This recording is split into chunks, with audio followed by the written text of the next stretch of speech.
हाँ, ये बात तो सच है कि शादी के बाद लाइफ बदलती है, लेकिन बुरी नहीं होती, बस रोमांटिक से फैमिली ड्रामा में कन्वर्ट हो गई। सब चेंज हो जाता है, मतलब दो लोगों की ओपिनियन मिलती है। पिक्चर अभी बाकी है मेरे दोस्त। शादी के बाद असली कहानी शुरू हुई। अगर गेस्ट मैन होते तो अपने को उस दिन नेटफ्लिक्स पे वो न्यूज नहीं थी झेलनी पड़ती, अपन रोमांटिक मूवी देख के आ रहे होते। कोई नहीं, वो भी लाइफ का बेस्ट मोमेंट था। दोनों अनहैप्पी फिर भी साथ। अरे यार, अपनी निक्की की शादी कितनी बढ़िया रही ना। हाँ, बहुत अच्छी रही। शादी के बाद लाइफ कितनी चेंज हो जाती वो तो है। है। अरे अपन अकेले नहीं बैठी, अपनी ऑडियंस साथ बैठी है। चलो आज इसी विषय पर बात करें। अच्छा।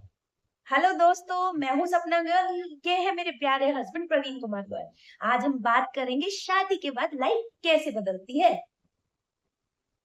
हाँ, ये बात तो सच है कि शादी के बाद लाइफ बदलती है, लेकिन बुरी नहीं होती, बस रोमांटिक से फैमिली ड्रामा में कन्वर्ट हो गई। हम्म फैमिली ड्रामा।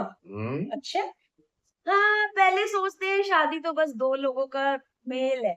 बाद में पता चलता है दो परिवार, दो हैबिट्स, दो ओपिनियन, सब सब चेंज हो जाता है, मतलब दो लोगों की ओपिनियन मिलती है। पिक्चर अभी बाकी है मेरे दोस्त। शादी के बाद असली कहानी शुरू हुई। शादी में शुरू होता है मैं से हम तक का फनी सफर। अच्छा। शादी से पहले लाइफ जो होती है ना, मैं के हिसाब से चलती है। मतलब मैं ये कर लूं, मैं वो कर लूं, मतलब हर चीज में एक शब्द होता है मैं। शादी के बाद हम बन जाता है। मतलब। मतलब रिमोट भी शेयर प्रॉपर्टी है। अच्छा, मतलब तुम्हें मुझसे मेरे से रिमोट शेयर करना बुरा लगता है ना, मतलब। भाई, चेंजेस तो आती हैं। हाँ, पहले मन करे तो मूवी देखने चले जाते थे।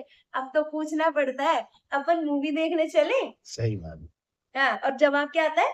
हाँ, लेकिन कौन सी मूवी? मैं कहूंगी रोमांटिक और तुम कहोगे। एक्शन। हाँ, लास्ट टाइम का याद है क्या? 1 घंटे डिबेट हुई थी अपनी इस मैटर पर। और लास्ट में क्या हुआ था? हमने नेटफ्लिक्स पे न्यूज देखी थी। क्यों देखी? क्योंकि आप रोमांटिक मूवी देखने के लिए नहीं माने। भाई, कोई डिसाइड ही नहीं हो रहा। मैं अलग जा रहा हूँ, आप अलग जा रहे हो। तो यार, तो मेरी बात मान लेते, क्या फर्क पड़ता आपका? ऑलवेज यस मैन होगा मैं। अगर गेस्ट मैन होते तो अपने को उस दिन नेटफ्लिक्स पे वो न्यूज नहीं थी झेलनी पड़ती, अपन रोमांटिक मूवी देख के आ रहे होते। कोई नहीं, वो भी लाइफ का बेस्ट मोमेंट था। दोनों अनहैप्पी फिर भी साथ। देखो, ऐसी होती है लाइफ। सेकंड शुरू होता है एक रिस्पॉन्सिबिलिटी का बॉलीवुड ड्रामा। मतलब फैमिली ड्रामा तो है ही, अब शुरू हो जाता है बॉलीवुड ड्रामा। शादी के बाद रिस्पॉन्सिबिलिटी बढ़ जाती है। मतलब रिस्पॉन्सिबिलिटी वैसे दोनों में बढ़ती है, मतलब वाइफ की भी बढ़ती है और हस्बैंड की भी बढ़ती है। पहले से अपना ख्याल, हम्म। अब ग्रोसरी बिल्स, किचन, लॉन्ड्री और बहुत कुछ। मतलब मेरे आने से आपको ये सब झेलना पड़ रहा है ना। और और सबसे फनी पता है क्या होता है? जब हस्बैंड बोले मैं हेल्प कर रहा हूँ, लेकिन इस बहाने पता है क्या होता है, ये देखते हैं कि मैं काम कितनी सफाई से करती हूँ। ये ना बहुत सफाई पसंद है, तो ये सुपरविजन करते हैं कि ना मैं कितनी सफाई से काम करती हूँ, इसलिए ये कहते हैं कि मैं हेल्प कर देता हूँ। और एक बात तो मैंने आपको बताई नहीं, अगर मैं इनको किसी काम की कह दूं ना तो ये काम तो कर लेंगे, लेकिन इनका ना एक बार बहुत फेवरेट सॉन्ग चालू हो जाएगा। अभी बता दो आपका फेवरेट सॉन्ग कौन सा है? जब से हुई है शादी, आंसू बहा रहा हूँ। देखा, मतलब हर आदमी। आफत गले पड़ी है, किसको निभा रहा हूँ। दोस्तों, यही होता है। ये रिश्ता क्या कहलाता है? और थोड़ा कॉम्प्रोमाइज। मतलब सिर्फ कॉम्प्रोमाइज तो इसमें हस्बैंड ही करते हैं, हम तो मतलब मस्ती मारते हैं। और फिर शुरू होता है प्राइवेसी का एलिये। मतलब शादी के बाद प्राइवेसी कम हो जाती है। पहले तो अपन अपने रूम में, अब तो भाई दो जने कमरे में, तो प्राइवेसी तो कम होगी ना। पहले फोन में जो चाहे देखो। अब मैसेज बजते ही ना सबसे पहले सवाल ये आता है, किसका मैसेज आया है? और सबसे मजेदार, ब्लैंकेट लॉन्ड्री। हाँ, किसको ज्यादा मिलेगा, मतलब एक बेड होता है तो ब्लैंकेट खींचा जाता है कि भाई किसको ज्यादा मिलेगा। और अपना वो इंसिडेंट याद है आपको? जब वो अपन रात को सोए थे, तो हुआ क्या था कि इनको लगा कि मैंने इनका ब्लैंकेट खींच लिया, तो इन्होंने दोबारा नहीं खींचा। मैंने सोचा इन्होंने ले लिया, और जब सुबह उठे तो मजेदार हुआ। क्या हुआ था? ब्लैंकेट फ्लोर पे पड़ा हुआ है। तो मतलब कॉमेडी सीन था। ये सोच रहे थे कि मैंने लिया और मैं सोची थी कि इन्होंने खींच लिया, और सुबह उठे तो ब्लैंकेट फ्लोर पे पड़ा है। ना मैंने लिया ना इन्होंने लिया। लेकिन यही शेयरिंग रिश्ते ना, रिश्ते को मजबूत बनते हैं। अच्छा, फिर शुरू होता है रूटीन का नया चक्कर। शादी से पहले कोई उठने की टेंशन नहीं थी, डेली रूटीन अब बदल चुका है। पहले जो मैं 10 बजे उठ जाती थी, अब तो ससुराल है भाई, अब तो 6 बजे उठना पड़ता है। अलार्म की घड़ी बजी नहीं और बस भगने की तैयारी शुरू हो जाती है। और सबसे फिर चाय बनाओ, ब्रेकफास्ट बनाओ, इनको ऑफिस भेजो, और सबसे मजेदार चीज शाम को क्या बनाओ हीरो, ये डेली से ऑफ तो हमारा रोज का हो जाता है। मैं बोलता कुछ हूँ, ये बनाती कुछ है। पूछेगी रोज क्या बनाऊं, मैं बताऊंगा भी, फिर भी कुछ ना कुछ अलग ही बने। खाने को तो अच्छा ही मिलता है। एक बार इन्होंने ना पास्ता पर पिज्जा बनाने को कहा था, मैंने पास्ता बना दिया, तो फिर उसके बाद इन्होंने पिज्जा खा लिया था। जो जो बना के देती है वो तो मैं खाता ही हूँ ना। कोई ना बनाया तो फास्ट फूड था ना। सही बात। फिर दोनों ने मजे से खाया, और सबसे बड़ी बात, अंत भला तो सब भला। सब भला।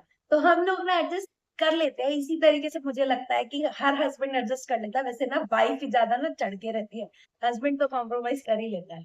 और फिर शादी के बाद जो शुरू होती है ना, वो होती है प्रायोरिटीज। प्रायोरिटीज बदल जाती है। पहले शॉपिंग थी, अब अब EMI, shopping bills, furniture planning, कभी ये कभी वो। फ्यूचर प्लानिंग होती है, फर्नीचर प्लानिंग नहीं। ये तो गलती से फ्यूचर प्लानिंग, ठीक है ना। फर्नीचर भी तो चाहिए ना, आज ये ले आओ कल वो ले आओ।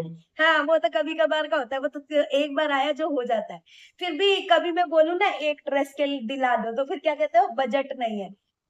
यार एक ड्रेस की बोलती है और चार चार ड्रेस खरीदती है, बता ये कहाँ का इंसान है। हम्म हमारे बोलो बोलो कि हमें तो कुछ पता ही नहीं है, हमें तो कुछ समझ नहीं आता है ना। सही बात है, और क्या कि हाँ बाजार बाजार लेके जाने की देर है, पॉकेट कब कट जाएगी पता ही नहीं चलेगा। दोस्तों, इनको लगता है कि हम सेल देखते हैं और ये बिल देखते हैं। मतलब हम लोगों को कोई फर्क नहीं पड़ता कि भाई क्या चल रहा है। लेकिन सही बताऊं, दिल तो पागल है, सेल देख के ना बिचर ही जाता है। लेकिन जहाँ देखी सेल वहां मैडम हो गई फेल। और नेक्स्ट फ्रेज आता है फाइट का। मतलब फाइट, लेकिन हर फाइट की वजह यही होती है। उल्टा चोर कोतवाल को डांटे, हर फाइट की वजह मैं नहीं होती हूँ। हाँ। मैं तो चुप हो जाता हूँ, देखो भाई, जहाँ ये बोले चुप, फिर अपने आप ये थोड़ी देर में थक हार के चुप हो जाती। और हर वाइफ का यही हाल है। सही बात है। इनको बोलने का मौका दो यदि आपको सुखी जीवन चाहिए। हम्म, मैंने तो ये अपना रखा है, आप भी अपना लेना। और बस और और कुछ तो बुराई क्या, बाकी है मेरी? और तो क्या बुराई करूंगा यार। हाँ, ये इनका मानना है कभी कभी जीतने के लिए हारना पड़ता है, इसलिए मुझे जिता देते हैं। हारने वाले को बाजीगर कहते हैं। बाजीगर कहते हैं। शादी में रिस्पेक्ट भी बहुत इंपॉर्टेंट होती है। भले ही प्यार, अट्रैक्शन या कुछ भी, किसी भी तरीके का प्यार, उसमें रिस्पेक्ट ना हो ना, तो रिलेशनशिप बहुत वीक हो जाती है। हमारा नियम पता है क्या है? कि हम एक दूसरे की बात ना किसी के सामने नहीं काटते हैं। सही। चाहे चाहे ना हम ना बाद में आके झगड़ लेंगे, चाहे ये हो चाहे मैं हूं, मतलब उस टाइम तो हम बात नहीं काटते कि भाई चलो ठीक है। सही बात, ये बात तो इन्होंने सही की है कि हम लोग एक दूसरे की बातों का, इन सब का ध्यान रखते हैं और एक दूसरे को समझते हैं। शादी के बाद नेक्स्ट चीज आती है, पैसे को सीरियस लेना पड़ता है। पहले पॉकेट मनी, और अब बजट प्लानिंग। भाई ये तो सब देखना ही पड़ेगा ना भाई, इसके बिना कैसे चलेगा, अब तो सोचना ही पड़ेगा।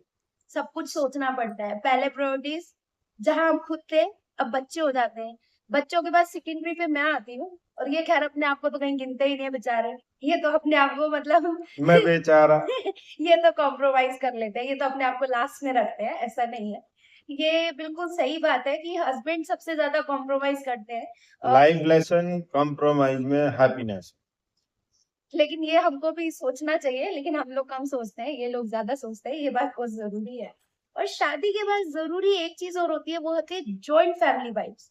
मतलब हमें शादी के बाद दो परिवारों को जोड़कर रखना है, हमें इस चीज को समझना चाहिए। शादी दो परिवारों का मिलन है, दो लोगों का मिलन है।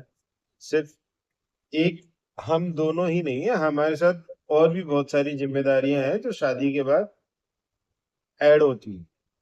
पहले और तो सब ऐसे कंफ्यूजन लगता है, मतलब चेंज करना पड़ता है अपने आप को, ससुराल में एडजस्ट करना पड़ता है, फिर धीरे धीरे हैबिट्स हो जाती है, बहुत कुछ चेंज करना पड़ता है, कई बार तो नाम भी चेंज करना पड़ता है। लाइक मी, मेरी जेठानी का नाम सपना था, तो मेरा नाम बेसिकली घर में चेंज किया गया। और एक बार मेरे पापा का फोन आया तो उनको लगा, पहले तो लैंडलाइन होते थे, तो मेरे ससुराल वालों को लगा कि भाई ये तो उसका फोन है, और जेठानी को बुला लिया गया, तो बाद में पता चला नहीं, मेरे पापा का फोन था। मतलब बहुत कुछ चेंज करना। भाई नाम नाम का फर्क जो पड़ता ही है ना। और उसके बाद फर्क आता है कि लोनलीनेस कम हो जाती है, अब कोई होता है जिसके साथ हम बैठ पाते हैं। मतलब सारे नेगेटिव पॉइंट्स नहीं है, पॉजिटिव भी है, कि मतलब कभी कभी एक ऐसा इंसान मिल जाता है जो हमारी चुप्पी को भी समझता है। मतलब एक साइलेंट कंपेनियन मिल जाता है, कंपेनियनशिप मिल जाती है, कि मतलब जो हमारी चुप्पी को भी समझ रहा है, हमारी हर बात को समझ रहा है। तो शादी के बाद लाइफ बदलती है, रिस्पॉन्सिबिलिटीज आती है, फ्रीडम थोड़ी कम हो जाती है, लव, अंडरस्टैंडिंग और मजा सब बढ़ जाता है, लेकिन जिम्मेदारियां तो है। पिक्चर अभी बाकी है मेरे दोस्त, हर दिन नया सीन नया डायलॉग। अगर आपको हमारी ये फनी वीक पसंद आए तो लाइक, शेयर और कमेंट जरूर कीजिएगा, और हमें ये बताइएगा कि आपको हमारी रील कैसी लगी, और ज्यादा से ज्यादा लोगों तक शेयर कीजिएगा। हम अपनी डेली रूटीन, डेली लाइफ से रिलेटेड ही बातें करते हैं, तो प्लीज जरूर हमको शेयर शेयर जरूर कीजिएगा हमारे चैनल को, और ज्यादा से ज्यादा फॉरवर्ड कीजिएगा, जिससे हमें नए दोस्त मिल सके। चलिए मिलेंगे अगले वीडियो में। बाकी देखो, शादी एक लड्डू है, जो खाए वो जो भी खाए वो बचता है, जो ना और जो खाए ना खाए वो भी बचता है। तो चलो। इसलिए खा के पछताना। मतलब मेरे हस्बैंड मुझसे खुश है बेसिकली, जिन इसीलिए। लोगों ने ये सोचा है कि भाई शादी नहीं करूंगा, मेरी राय है शादी करनी चाहिए, जरूर करनी चाहिए। और एक अच्छी फीलिंग है। हाँ, ये भी एक लाइफ की सेकंड इनिंग है, जिसको खेलना मेरे हिसाब से बहुत जरूरी मतलब देखो, ये वही हस्बैंड कह सकता है जो खुश हो, मतलब है। मेरे नहीं, हस्बैंड मुझसे खुश मैं है। बहुत खुश हूँ। मेरी वाइफ मेरा बहुत ध्यान रखती है, बहुत अच्छे से लाइफ चल रही है। और घर में कहूँ तो आने का मन करता है कि भाई आज कोई इंतजार कर रहा है, आज बच्चे हैं, वाइफ है, तो घर में आने का मन करेगा अब। तो मैं तो कहूंगा कि शादी बहुत जरूरी है और करनी चाहिए सबको। ओके। तो दोस्तों, ये वीडियो उन लोगों को जरूर फॉरवर्ड कीजिएगा जो शादी के नाम से डरते हैं, एटलीस्ट उनको समझ आए शादी इतनी बुरी नहीं है। हाँ, कुछ रिस्पॉन्सिबिलिटीज आती हैं, लेकिन साथ साथ जिम्मेदारियों के साथ हमें एक ऐसा इंसान मिलता है जो हमारे को बात बात पे समझता है, मतलब जो पेरेंट्स से ज्यादा क्लोज रहता है। होप सो कि आपको वीडियो अच्छा लगा होगा। तब अब मिलेंगे अगले वीडियो में, तब तक के लिए ओके, टाटा, बाय बाय।